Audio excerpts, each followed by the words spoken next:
Halo Sobat Baku Hantam pecinta militer garis keras. Inilah momen ketika Presiden Prabowo Subianto meninjau langsung penanganan kebakaran hutan dan lahan di Kalimantan Barat. Asap masih terlihat menyelimuti sejumlah kawasan, udara pun tercemar akibat kebakaran yang terjadi. Namun di tengah kondisi tersebut, Presiden Prabowo turun langsung tanpa menggunakan masker. Presiden ingin memastikan penanganan kebakaran hutan tidak hanya menjadi laporan di atas kertas. Dia ingin melihat sendiri kondisi dihadapi para petugas di lapangan. Sebab di balik kepulan asap ini ada ancaman yang jauh lebih besar. Hutan terbakar, lahan rusak, dan masyarakat harus menghadapi dampak asap yang dapat mengganggu aktivitas sehari-hari. Kebakaran hutan juga bukan persoalan yang bisa diselesaikan hanya dengan memadamkan api.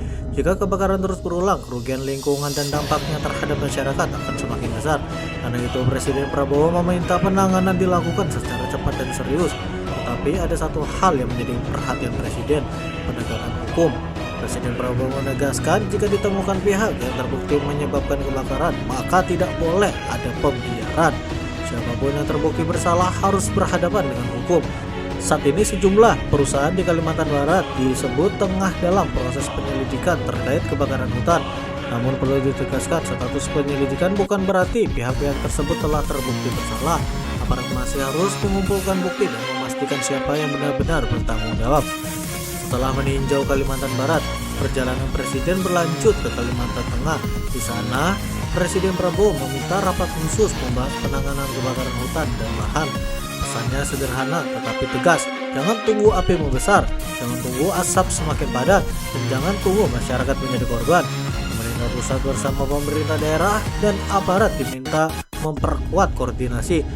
Titik-titik api harus segera dideteksi, pemadaman harus dilakukan secara secepat mungkin, dan yang tidak kalah penting, sumber penyebab kebakaran harus ditelusuri.